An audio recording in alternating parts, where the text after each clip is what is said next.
Olá, bem-vindos ao Giramundo. No episódio de hoje, vamos abrir as asas e voar para um universo onde respeito, liberdade e conexão verdadeira se encontram. Nossa convidada de hoje é Silvia Corbucci, fundadora da AVOA, Escola de Voo Livre e Manejo de Aves. É uma referência no Brasil no treinamento e bem-estar de psitacídeos, como araras, calopsitas e papagaios. Formada em arquitetura e gastronomia, Silvia descobriu sua verdadeira vocação quando adotou a sua primeira arara, a bambu, e percebeu o quanto ainda precisamos aprender sobre o respeito às necessidades naturais das aves. Desde então, ela se tornou uma especialista em comportamento animal, condicionamento operante e voo livre, transformando a vida de tutores e de seus animais em todo o país. Mais do que ensinar técnicas, Silvia convida todos nós a repensar a forma como nos relacionamos com nossos animais, buscando confiança e conexão genuína, e não somente controle. Prepare-se para uma conversa que vai inspirar amantes da natureza, tutores de aves e todos que acreditam que a liberdade e o afeto caminham juntos. Silvia, bem-vinda ao Giramundo. Obrigada, Lilian. Silvia, como foi que a adoção da arara bambu mudou completamente a sua trajetória de vida? Que história é essa? Então, poderia dizer que foi aos poucos, né? Mas na verdade foi bem rápido. Eu fui percebendo, né? Eu não sabia nada sobre comportamento de aves, de psitacídeo, de arara. Não sabia nada também sobre o manejo também, o básico, né? Não sabia nem que ração que dava, que tipo de gaiola que tinha que colocar esse animal. E o animal chegou na minha casa e, a partir do momento que ele chegou, algumas coisas foram sendo óbvias e outras nem tanto. E aí, para as não óbvias, eu comecei a estudar. Senti muita dificuldade em encontrar material de boa qualidade aqui no Brasil.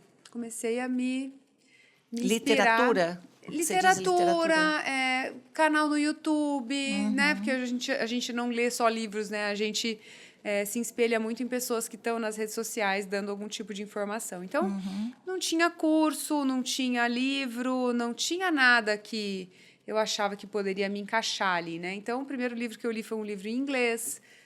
O curso que eu fiz foi um curso de um norte-americano e comecei a me inspirar um pouco nos australianos. Também o voo livre eu conheci através de um australiano e aí fui fazer um curso com um norte-americano. Então, fui estudar alimentação natural também, me inspirei no norte-americano. A gente, no Brasil, ainda é muito incipiente, né? Ainda temos aqui no Brasil, para psitacídeos, a verdade que há 20 anos tínhamos para cães, que a ração é a melhor opção. Né? Então, hoje, falar que a alimentação natural pode ser 100% dada para psitacídeo, raramente você vai encontrar um veterinário que a apoie nessa ideia.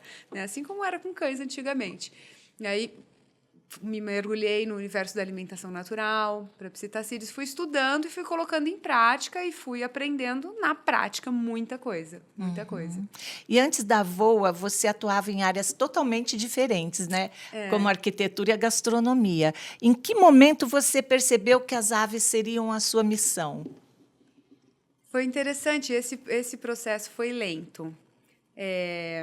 Eu ainda acho que eu tenho a missão da gastronomia, um dia eu vou conseguir voltar para ela. A arquitetura, eu sou formada em arquitetura, mas eu nunca atuei como arquiteta. Eu fiz a faculdade de gastronomia junto, né, ao mesmo tempo que eu fiz arquitetura. E eu trabalhei mais de 10 anos com gastronomia. E aí eu tinha a minha escola, tinha uma escola de gastronomia natural, fazia eventos e tal. E aí, quando o bambu chegou, ele foi tomando conta do meu espaço livre, né, no dia. E como eu já logo entrei para o voo livre e tal, ele tinha um ano quando ele começou a ser treinado, aquilo foi chamando muita atenção das pessoas ao meu redor. E começou a haver uma demanda muito grande. Silvia, me ensina, me ensina. Eu falei, não ensino, eu trabalho com outra coisa, eu estou no universo da gastronomia, isso aqui é meu hobby. Por que você não faz o curso com o norte-americano com quem eu fiz, né? Mas aqui no Brasil, falar inglês fluentemente, ler artigo científico em inglês, infelizmente, não é uma realidade da maioria. E essas pessoas foram ficando guardadas ali na caixinha, insistindo e tal, até um dia que eu liguei para o meu professor norte-americano e falei, Cris, tem muita gente querendo fazer seu curso. Eles não falam inglês, eles não vão fazer contigo. Eu quero ir aí, você me dá um curso que eu vou dar seu curso aqui no Brasil. Ele falou, se tem tanta gente assim, vamos marcar um seminário.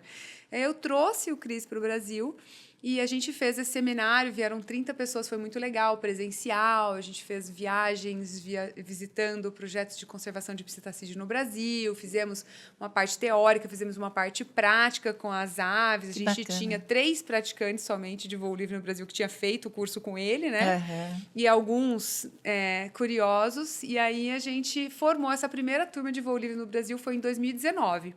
E aí, depois disso, o Cris falou, Silvia, você não precisa de curso nenhum. Ele me conheceu minhas aves, conheceu o seu manejo. Ele falou, você pode ensinar voo livre já, você está apta, você não precisa aprender mais nada comigo. E aí, eu comecei a dar curso de voo livre também. Uhum. E aí, foi tomando uma proporção enorme e foi roubando a minha energia da gastronomia. E aí, naturalmente, eu fui migrando. O último evento que eu fiz da Cozinha Efêmera, que era a minha escola, né, de culinária saudável, acho que foi no início do ano passado. Foi a última mentoria que eu fazia, umas mentorias, né? E aí foi a última que eu dei, foi no início do ano passado. Então já vai fazer quase 2 anos que eu fechei temporariamente.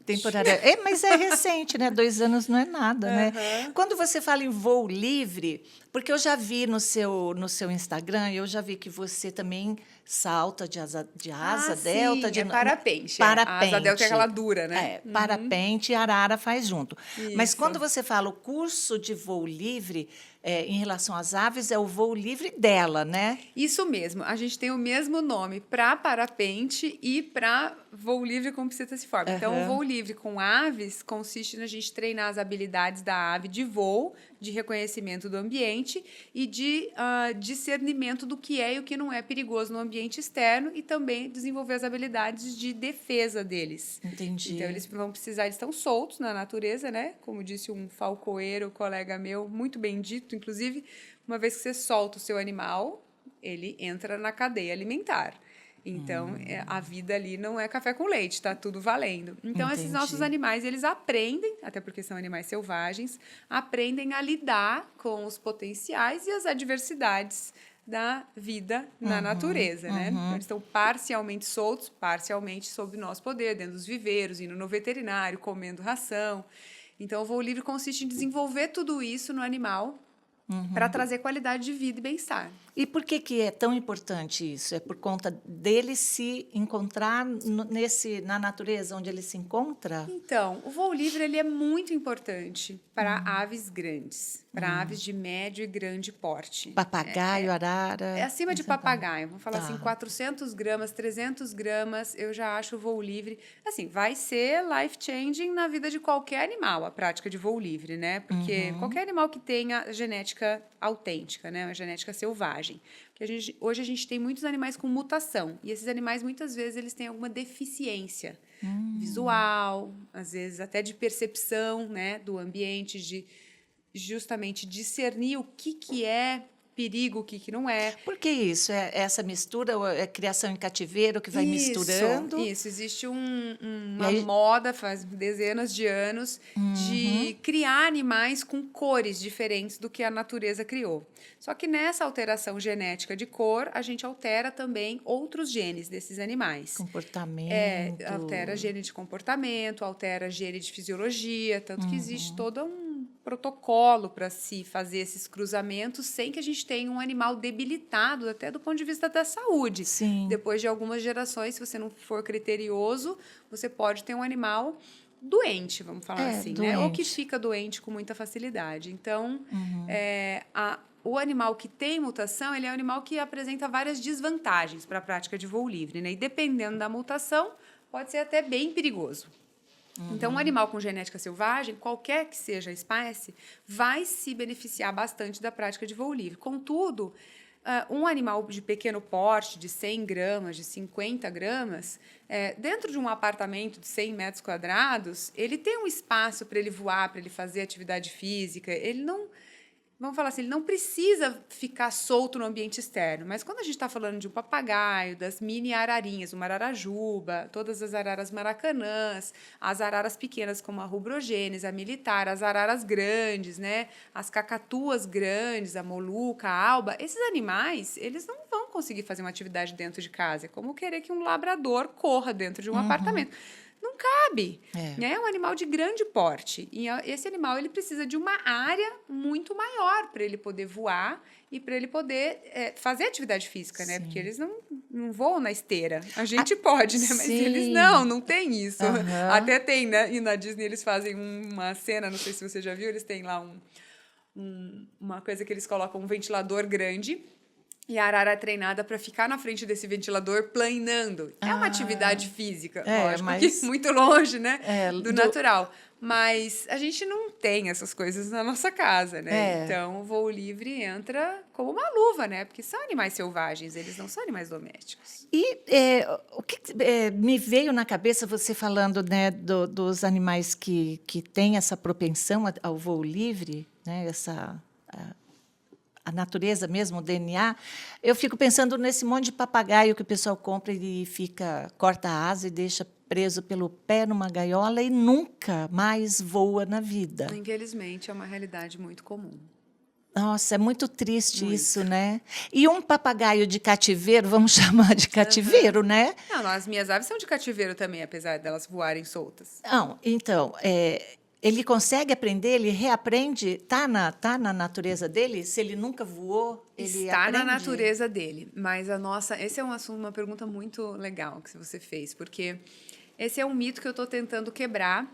A gente não tem muitos casos de pessoas, donos ou mesmo treinadores, que realmente colocaram a energia necessária, o tempo necessário para fazer um processo de reabilitação completo. Porque aí entramos no caso de reabilitação. Uhum. Então, a gente pode comparar com uma pessoa. Pensa uma pessoa que, de repente, teve um acidente, não pôde mais andar, e depois essa pessoa já não está mais jovem, ela ficou muito tempo parada. Então, a musculatura, a ossatura... Fica tudo atrofiado, exatamente. né? Então, assim, fazer essa pessoa andar novamente é uma grande conquista. Sim. Fazer ela correr é uma conquista maior ainda. Fazer ela ganhar as Olimpíadas... Aí é quase impossível. Né? Sim, mas será que é impossível? Não é, né? Talvez não seja. E por que eu cheguei nas Olimpíadas? Porque quando a gente solta o animal, como eu falei, ele entra na cadeia alimentar. Ali não tem café com leite. Nas Olimpíadas, se você chegar em último lugar, tá tudo bem. No voo livre não tá tudo bem. Porque é a vida do animal, né, que está em jogo. Então, a gente precisa, no treinamento, ser muito responsável e entender também quais são os limites desse animal. Então, tem, sim, muitos animais que podem ser plenamente reabilitados, mas é um processo longo e que exige muita dedicação. Eu lembro assim, há muito pouco tempo, eu não sei quanto tempo faz que você já está na zona rural, mas você era praticamente minha vizinha. Né? Você morava na rua de trás e eu morava mais para frente e sempre via suas araras voando. Em Barão Geraldo. Em Barão Geraldo, né? isso, ali no Guará. E quando elas era uma alegria para a gente vê-las passando, voando, né? Magnífico, né? Gente, é lindo demais, é lindo demais. E eu não sei como você fala o som que ela emite, Sim, né? vocalização a gente fala. Aquele grito que elas dão, né? Nossa, é música, né? Você vê um animal desse porte voando é a coisa mais linda. Mas eu lembro. Eu vou te fazer uma pergunta, mas antes eu quero te fazer outra. Porque a pergunta que eu vou te fazer é sobre conciliar a segurança das aves com a liberdade, né? Assim, assim, o que foi seus desafios, né? Quais foram os seus desafios na mudança, né? Para a zona rural e a construção da estrutura, que você fez toda uma estrutura de gaiola, eu acompanhei isso. Sim. Mas eu já tinha uma coisinha menor em Campinas, né? Aqui em Barão Geraldo eu já tinha 5 viveiros. Aí agora lá no sítio eu tenho mais 3, eu tenho 8. Então eu levei os viveiros para lá. Faz 2 anos que eu estou no sítio. Mas assim, o que eu queria também te perguntar era como foi, porque eu soube que aconteceu, que uma das suas araras, eu não sei, você tinha 2, se eu não me engano, e uma delas levou um tiro num voo desse. Sim. Ali na nossa redondeza, Sim, né? no Parque dos Palmeiras. E você conseguiu descobrir o que aconteceu? Isso aí fez a arara sofreu com isso, ela acabou morrendo. O que aconteceu? Então, milagrosamente, esse tiro, né, que foi de chumbinho, não atingiu nenhum órgão dela, ficou só na musculatura. Então, eu levei ela num médico veterinário para remoção do chumbinho. E ela voltou voando para casa, mesmo baleada. Olha. Tava uns 2 quilômetros de distância, eu vejo pelo GPS, né? E aí, esse veterinário, infelizmente, não tinha experiência com remoção de chumbinho. E ele só removeu o chumbinho, mas o chumbinho arrastou para dentro da musculatura peitoral dela um chumaço de pena que apodreceu. Então, ela morreu de sepse 20 dias depois da cirurgia. Ai, que judiação. Sim, Nossa. infelizmente. Não dá nem para imaginar. Vamos mudar. Próxima pergunta. Como que você consegue conciliar a segurança das aves com a liberdade que o voo livre proporciona? Como é que você lida com isso? Eu ia morrer, né? Deixar meu papagaio sair voando e saber se vai voltar ou não. Você lida com essa angústia? É um processo de aprendizado. E ele é muito parecido, porque a gente não faz a relação, mas ele é muito parecido com a nossa vida. Então, assim, você está aqui morando em Barão Geraldo, um lugar maravilhoso, né? Porque eu morei lá e vou voltar a morar lá. Mas a gente não está em Barão Geraldo agora, você teve que vir até aqui. E Campinas é uma cidade que não é, né, das mais seguras do Brasil. Então, assim, como que você lida com a sua segurança para chegar até aqui? Se aparecer um ladrão, você é uma pessoa forte, que treinou taekwondo ou sei lá o quê para se defender. Não, a gente tem os nossos potenciais, a gente tem as nossas limitações. E como que a gente organiza o nosso dia para a gente minimizar os riscos? É através desse manejo de ambiente. Então, você vai escolher não andar com o celular assim, em determinados lugares. Você vai escolher não estar sozinha em determinados horários e lugares. Então, tem uma série de fatores super complexos, né? Tanto que é super difícil a gente ensinar uma criança como que ela deve tomar as decisões dela. Então, com as aves é igual. E é ainda mais complexo, porque cada espécie demanda uma lista diferente. Entendi. Sim. Cada uma tem a sua psicologia diferente. E seus potenciais mesmo e as suas limitações. As espécies menores, por exemplo, elas dependem muito de um voo em bando numeroso. E é muito difícil a gente encontrar uma pessoa que tem... Eu mesmo tenho 2 jandaias voando. É muito pouco. Você olha na natureza, não existe 2 jandaias voando. Entendi. É um bando de meia dúzia, de 10, entendeu? Assim como as maritacas que a gente estava comentando. Então, assim, elas estarem voando sozinhas é uma situação de vulnerabilidade. É um né? risco, porque elas ficam mais... Eu sei que eu estou colocando elas numa situação que está exigindo delas mais do que elas naturalmente foram desenhadas para responder. Então, aquela Olimpíada é a mundial, entendeu? Entendi. Não é a estadual.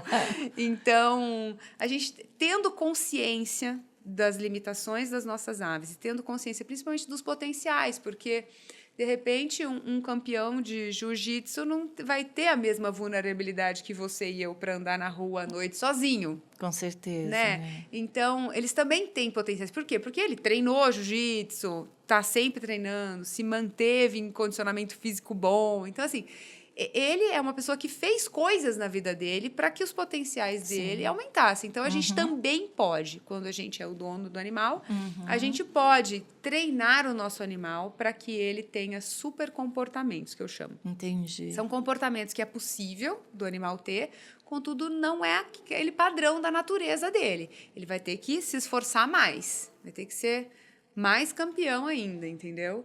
E tem um monte de gente com super comportamentos, né? Todos os atletas de todas as competições geralmente são pessoas que fazem coisas que pessoas normais não fazem. A gente tem gênios criando coisas. E a gente também tem no universo das aves pessoas que escolheram, como, por exemplo, me seguir no parapente. Né? Não é uma coisa do comportamento natural dos animais isso. Eles têm medo do equipamento e tal. Mas com o devido treinamento se torna possível.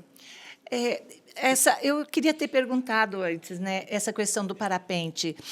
O parapente não tem nada a ver com o voo livre da ave, né? Não. Por exemplo, você faz porque é um esporte, um hobby seu. Eu fiz, E na aí- verdade, para acompanhar elas, né, Lili? Eu não posso negar de jeito nenhum que eu nunca teria me inscrito numa escola de parapente. Entendi. Se eu não porque quisesse é acompanhar um prazer as minhas a aves. mais, além de ensinar, você quer Sim. acompanhar e ela acompanha Não, direitinho, sim, ela vai junto. sim, vai Ela te junto. considera do bando. Isso, por Que isso ela bacana. pousa em mim também, no Aham, chão, né? Mas aí para aham. eles é muito mais legal quando eu tô acompanhando. Então, E você percebe É. essa diferença de relacionamento, né, deles, assim, entre quando está voando e quando está no chão? não tem diferença. Não. A gente tem que primeiro criar a diferença no chão para depois ir para esse potencial, entendeu? Então, na verdade, eles já me entendem como parte do bando, já querem estar perto de mim, né? Já tem uma relação de confiança, uma relação sólida, profunda, e por isso me seguem no parapente, entendeu? Entendi. E aí, outra coisa que você falou, que você acompanha pelo GPS, você sabe onde elas estão. Isso. Elas têm um chip? Não é um implante subcutâneo, né? É um equipamento grande, tem 20 centímetros junto com a antena, é um equipamento grande, pesa 9 gramas, é um equipamento que eu tenho que trocar a bateria a cada 6, 8 horas, e eu conecto esse equipamento num clipe preso com... Aí sim, esse clipe está preso mesmo com super bonder na pena da cauda. Então, tem um clipezinho ali que eu colo com super bonder, ele é especial para isso, né? Já é uma coisa sim. apropriada para Não aves. existe agressão aí para ave, né? Que fique bem Justamente, claro, faz né? parte da natureza. Claro, é um animal carregando, é como você carregando uma mochilinha de 600 gramas. Então, não é uma coisa absurda. Claro, para aves pequenas não vai ser possível a gente Sim. adaptar esse equipamento. Então, não é um equipamento que dá para usar. As minhas jandaias não usam. Tá. Só as araras. Só as araras. É um equipamento grande e pesado para jandaia. O que você tem lá no seu quintal que fazem parte do seu bando? Você fala as minhas aves de estimação? Quais são? Eu só tenho 2 araras e 2 jandaias. 2 araras e 2 jandaias. Sim, sim. Que é a Gessara e Joaquim. Que Sara e Joaquim. Joaquim foi adotado, né? Adotei o Joaquim com asa aparada, com 2 anos de idade. E daí fiz toda a reabilitação dele, né? Ele ama voar. Ai, tá vendo? E tem o crude e a vegan, que são as jandainhas, né? Que são tipo mini araras, né? Eles pesam 100 gramas, enquanto as jandaias pesam 1 quilo. Então, veja, é um animal 10 vezes menor. Né? E eles voam também todos os dias. Ora acompanham as araras, ora não. Eles têm a vidinha deles e tem uma intersecção ali de bando, né? Cada Mas não uma tem sua 100%. vidinha. Moram em apartamento separado. Isso. A vegan gosta bastante de passar tempo com as araras. Ela visita as araras no viveiro e passa tempo com elas. O viveiro é uma tela que ela passa pela tela, então ela entra e sai a hora que ela quer. Entendi. Que bacana. E deve ser lindo observar também, né? Sim. E como eles têm personalidade, né? Única. Como nós. Né? Isso é o mais legal. Acompanha, né? Sim. E para você, o que a maioria das pessoas não sabe, mas deveriam saber antes de adquirir uma ave de estimação? Que dá muito mais trabalho que um cachorro. Verdade. Certeza absoluta. E custo também. Nossa. Para cuidar bem, né? Porque assim... Para cuidar bem, né, Lilian? Porque aquele caso que você descreveu do papagaio com a asa cortada dentro da gaiola, esse só não dá trabalho nenhum. Só comendo semente de girassol, isso, acabou, exatamente. Né? Esse não dá trabalho nenhum, mas isso daí é um absurdo, né? Então, não é um lugar que a gente olha, que a gente mira, que a gente idealiza. É bem longe disso que a gente idealiza. Então, por exemplo, esses animais, eles são animais que todos eles, independente da espécie, deveriam ser acomodados e um viver na área externa da casa. Então, se você mora num apartamento, já é questionável. Entendi. Você ter uma ave como animal de estimação. E um viveiro, você diz assim, um viveiro que ele consiga pelo menos dar um voo. Isso, um voozinho de 5 batidas de asa já é suficiente. Mas é um baita viveiro, né? Sim. Não é? Qual é a metragem mínima? Depende da espécie e depende da quantidade de aves que você tem. Mas a gente tem uma lista de atividades que o viveiro tem que conseguir. Como na nossa casa, você tem que ter uma cozinha, tem que poder cozinhar, tem que poder tomar banho, tem que ter um espaço para guardar o material de limpeza. Tem um programa na nossa casa que a gente tem que... Não é toda casa que tem que ter uma adega de vinho. Mas é bem-vindo. Não é toda casa que tem que ter uma hidromassagem. Então, assim, tem o básico, que toda casa tem que ter. E tem os extras, que dependendo da sua possibilidade, você pode colocar. Então, o viveiro das aves, ela também é como a nossa casa. Tem o básico e tem os extras. Então, ser um ambiente externo é muito legal, é um dos pontos fortes, né? Desculpa, eu te interrompi, mas assim, É basicamente isso. essa coisa não. O fato de você ser formada em gastronomia, ser uma pessoa da gastronomia, né? Você também se preocupa em levar essa questão da gastronomia do ser humano para os seus animais também? Sim, é por isso que eu Fazer uma alimentação natural, saudável. Eu no começo, né, quando eu ainda tinha muito mais tempo disponível e a coisa não foi tomando uma proporção gigantesca, nos primeiros 2 anos da minha vida com aves, as minhas aves não comeram ração. Foi 100% alimentação natural. Então, todos os dias eu preparava alguma coisa para eles. Nossa, Dá trabalhoso, bem trabalhoso. E o que eles comem? Então, quando a gente está falando E da você tem alimentação... cachorro ainda, eu tenho né? uma cadela. Você tem que aham. também dá um trabalho. Ela come né? alimentação natural também. Também, né? Eu já não dou ração para os meus cães já faz 14 anos. Aí, quando você fala alimentação natural, é natural para a espécie, né? Isso não que mesmo, seja exato. vegana. Porque o Não, cachorro precisa não, osso e minha cadela carne, come né? carne, Tá. justamente. tá. Quando eu Só falo pra alimentação entender, natural né, é que não é ultraprocessado, Certo. né? Uma alimentação com ingredientes frescos. Certo, e ração nem isso. pensar. Isso, não é nem pensar, né? Porque a gente tem a Numa Hoje emergência, minhas né? aves Seria comem ração. o Hoje congeladinho comem. a emergência de Isso, pegar um congelado. Isso. Hoje minhas aves comem ração. Mas nos primeiros 2 anos que eu tive ave, não tinha ração.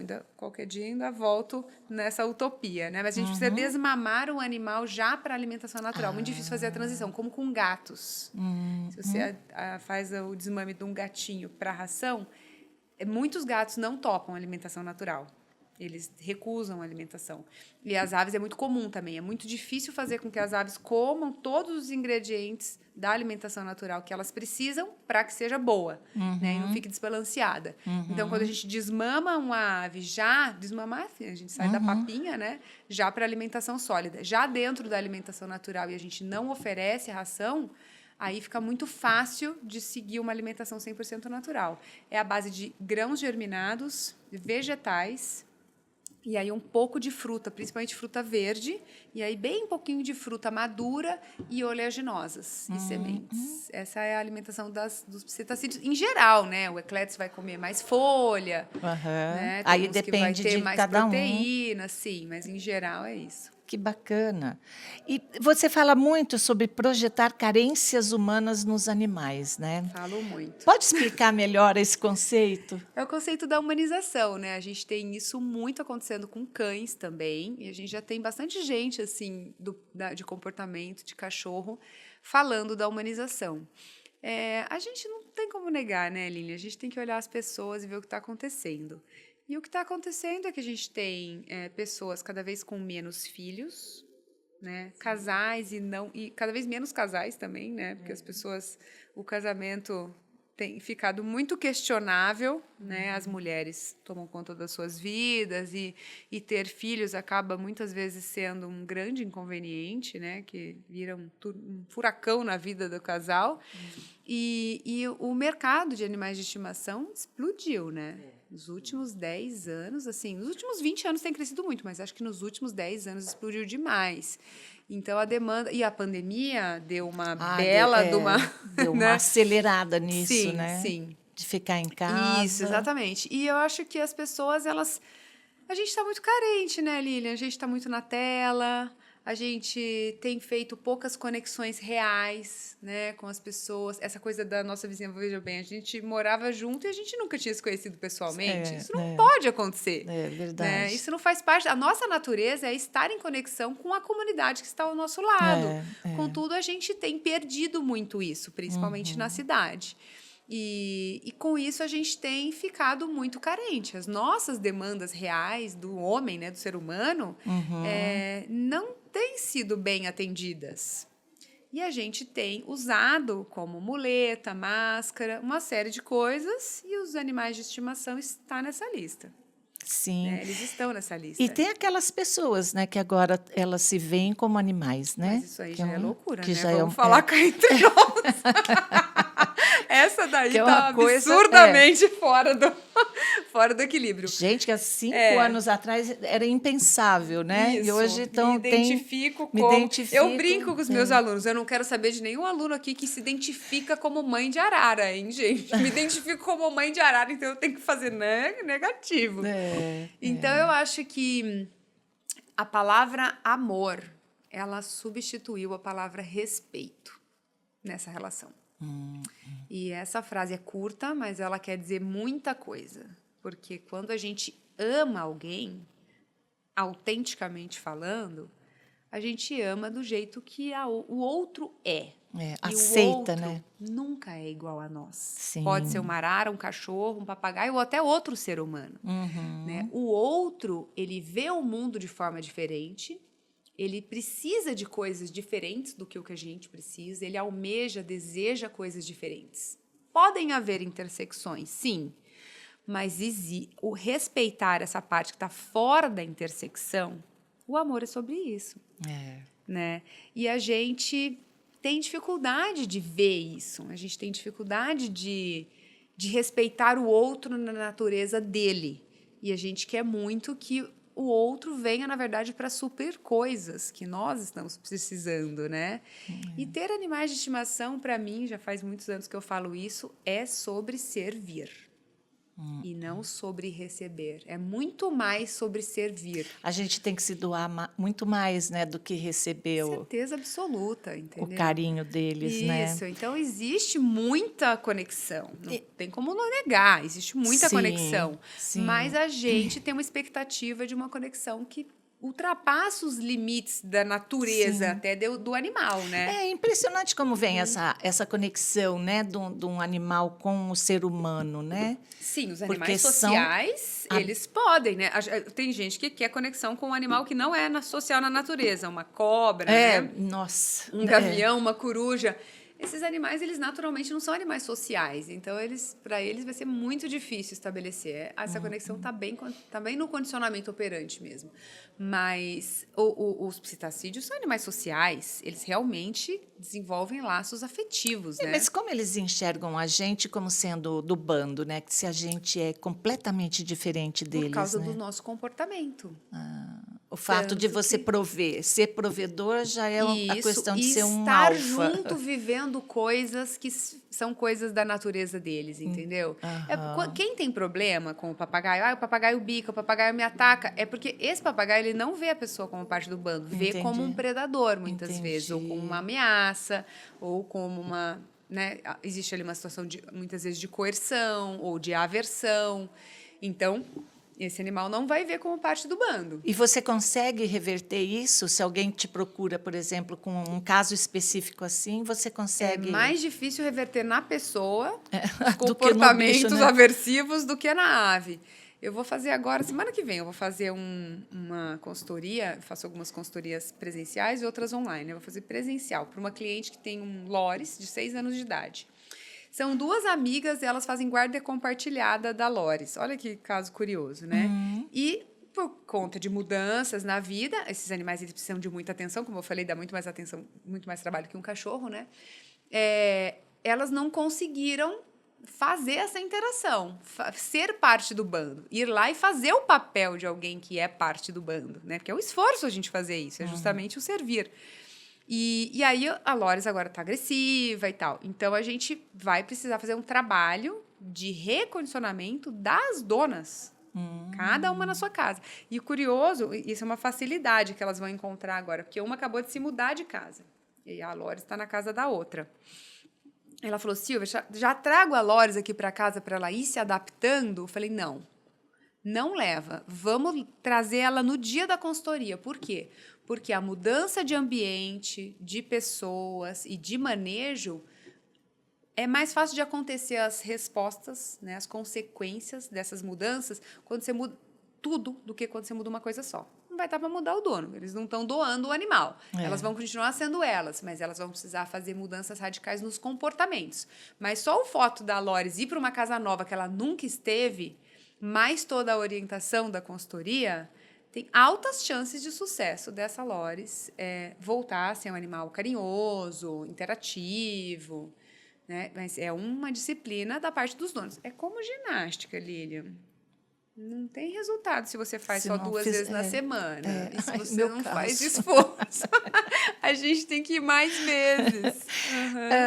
E, Silvia, como que é confiança, essa confiança, né? O vínculo de confiança entre humano e ave é construída? Existe um passo a passo para que possa ser seguido, ensinado, ou é sempre um processo único? Você sabe que essa pergunta é ótima. Ontem eu estava conversando com uns amigos super experientes no Voo Livre, justamente concluindo, né? Eu estou regravando o meu curso agora, então eu estou com muitas ideias sobre reflexões do comportamento humano, que no fundo eu descobri que é muito mais sobre o comportamento humano do que sobre o animal em si, sabe? Porque a gente está no poder de tomar as decisões e os resultados vêm dos nossos comportamentos e do que a gente faz. E eu diria que tinha um padrão. A gente tem um protocolo, né, para a gente seguir. Mas uma das coisas que eu vou incluir agora no meu curso é uma aula de reflexão justamente sobre como esse protocolo é aquela ideia ideal do Platão, sabe? Que, na verdade, ele tem uma ideia de uma coisa, mas nada, aquela ideia representa algo. E tudo aquilo que está sendo representado por ideia, nenhum daqueles itens é igual à ideia. Cada um tem uma particularidade única. Então, a ideia é como se fosse uma coisa perfeita ali, mas aquela ideia não se aplica a ninguém, na verdade, quando você olha. Ela é similar, mas existe... A principal desafio das pessoas é a sensibilidade, né? Ter a sensibilidade de entender se o caminho é por ali mesmo. E muitas vezes a gente precisa tentar uma coisa, errar, mudar a rota. E nessas tentativas e erros é importante que a gente não traumatize o animal, porque eles não esquecem, né? É diferente de cachorro. Você dá uma surra num cachorro, no momento seguinte ele tá banando o rabo para você, né? Com papagaio não é assim, não. Olha, Ali, jura? Eles têm essa memória? anos para perdoar. Olha! Dependendo da situação que eles vivem, dependendo da idade em que eles estão e dependendo de todo... Quem é a pessoa, né? Dependendo, se alguém contar uma mentira para você, a mesma mentira com o mesmo impacto, aparente mesmo impacto, não será mesmo. Será diferente, dependendo de quem contar. Se for uma pessoa na rua que te passa e conta alguma coisa, não faz nada. Se for uma pessoa muito próxima de você, o impacto pode ser muito significante, não é mesmo? Sim. Então, dependendo de quem é a pessoa na vida do animal, o que ela faz pode ser irreversível. Nossa! Sim. Grave isso, né? É gravíssimo. Porque tem assim, às vezes a família tem uma criança, não sei, alguma coisa, né? Que de repente a criança vai lá e puxa o rabo do papagaio, não sei, e machuca, e incomoda. Aves não é um animal para criança. Né? Não. Porque Assim, aliás, as aves, em geral, não gostam muito de crianças, né? Depende da ave. A minha araraçara, ela vai no braço de qualquer criança, tranquilamente, tem várias fotos dela com as crianças.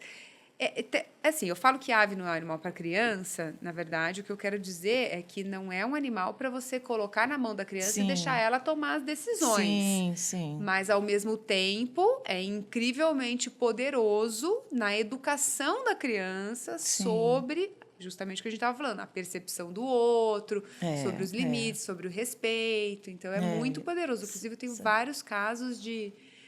recuperação de tudo, Lilian. De TDAH a tentativa de suicídio. E tem muita calopsita envolvida nisso.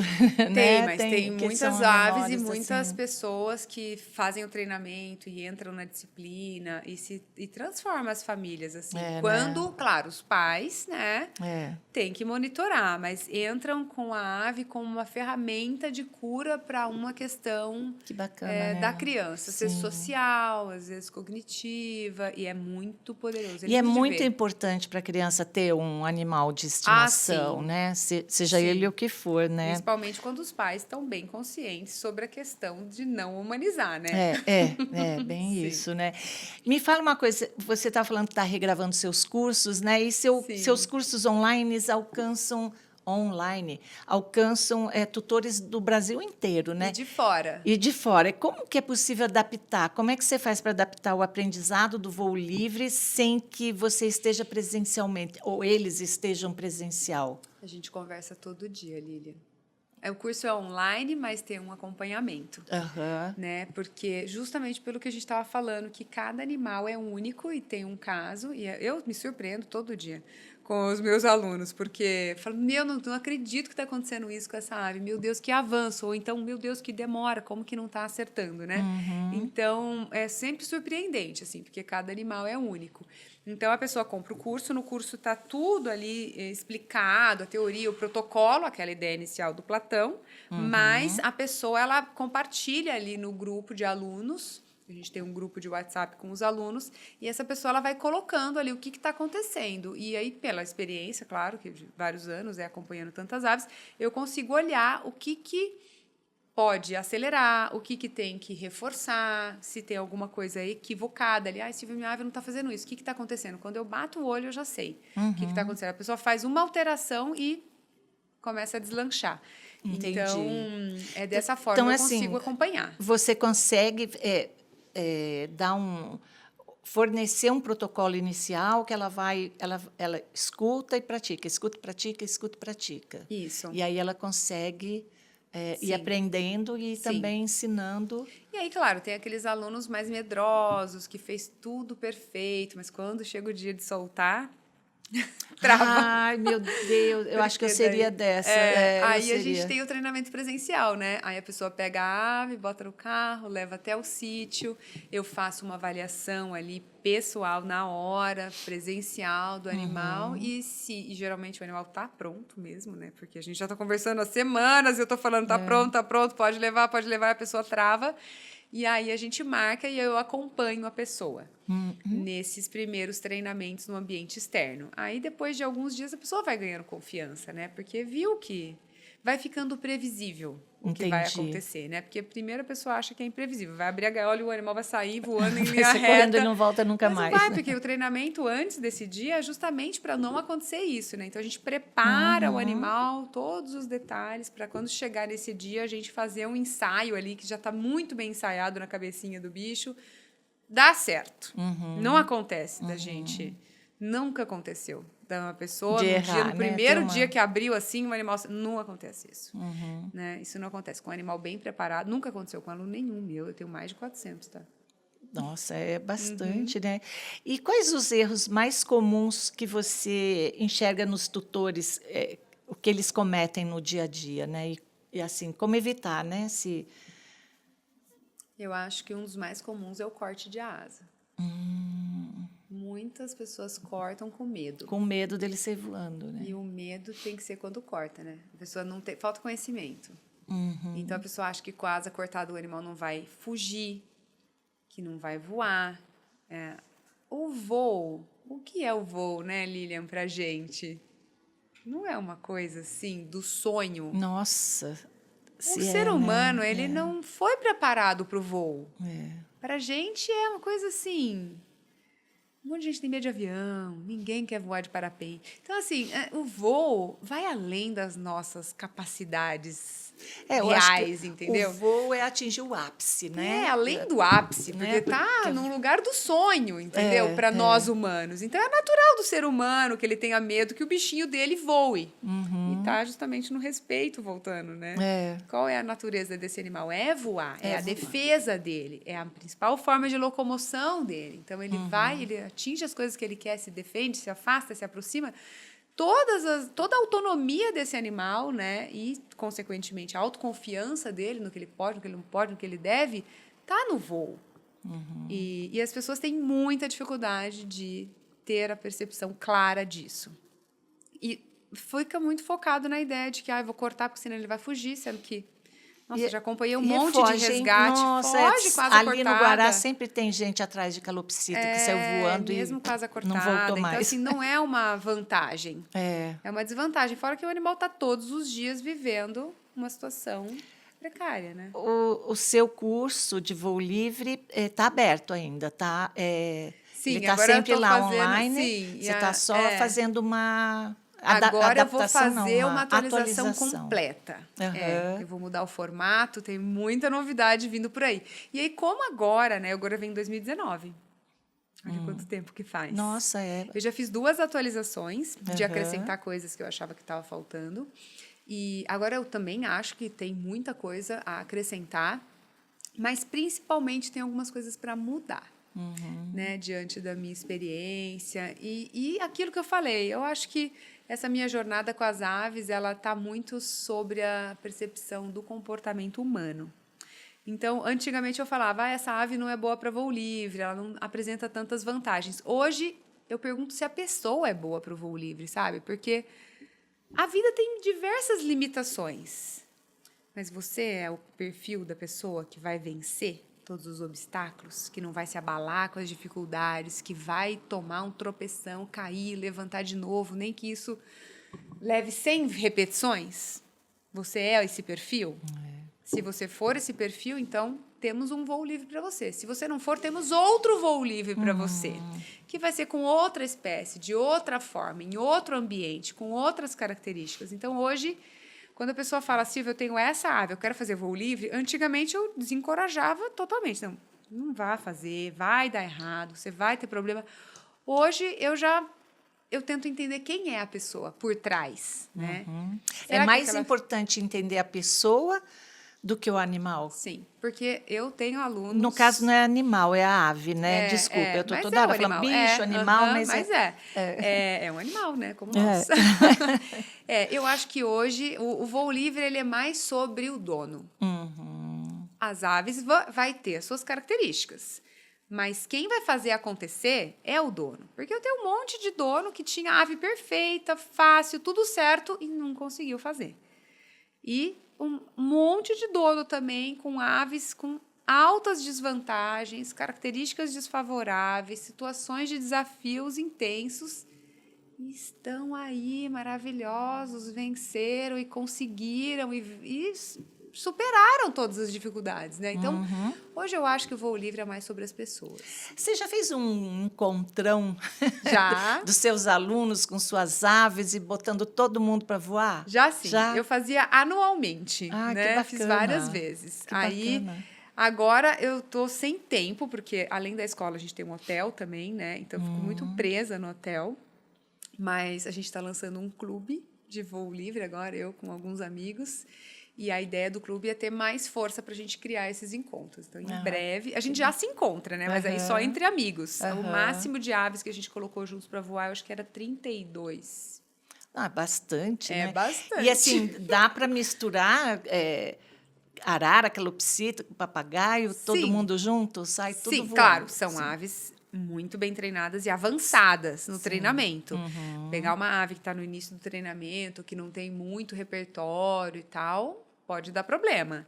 Quando solta assim no ambiente novo, né? Ambiente novo sempre é um grande desafio para todos nós, né? Porque ela tem E- aquela vontade de explorar o espaço quando ela vai para um lugar Ela diferente. tem, mas se o espaço está assustador, pode dar problema, né? Então, quando tem muitas aves, que as aves ainda não se conhecem, voando todas juntas, Entendi. é um potencial para susto, né? Entendi. E estão num ambiente novo, que elas não sabem ainda muito bem como se defender, onde se esconder, quais são os animais perigosos que podem estar voando ali. São várias situações de vulnerabilidade, vários itens, né, que vão se somando. Então, se o animal não é muito avançado, se torna perigoso. Entendi. E quais as diferenças mais importantes que existem no manejo de espécies diferentes, né? Como arara, calopsita e papagaio? Olha, se você olhar linhas gerais, tem um protocolo padrão. É um animal que precisa voar, é um animal que precisa tomar banho, que precisa Você dá banho neles também? dar banho de chuva, dar banho de mangueira, dar banho na pia da cozinha, no banheiro, às vezes no chuveiro, só não pode água quente. Tá. Então, esses animais, eles precisam de uma rotina de treino, de interação, né, com a pessoa. Eles não são animais que vivem bem sozinhos, então é sempre importante ter mais de um, Entendi. de preferência da mesma espécie ou de tamanho muito similar, né, porque tamanhos diferentes pode ter acidentes fatais. São animais que vão gostar muito de estar num viveiro externo, né? Então, todos eles vão fazer atividades que é aquela lista do viveiro, né? Tem o forrajamento, destruir, eles têm bicos poderosos, eles querem destruir coisas, então você tem que prover, né? Brinquedos, que são brinquedos de destruir. Então, assim, esses animais, eles são muito parecidos quando a gente olha, assim, mais de longe, né? Mas, quando a gente se aproxima, você falou de 3 espécies aí que têm tamanhos bem diferentes. Um bem pequenininho, um médio e um bem grandão. Então, assim, essa tampinha, ela tem o tamanho bom para uma calopsita. Isso aqui no bico do marara não dura um segundo.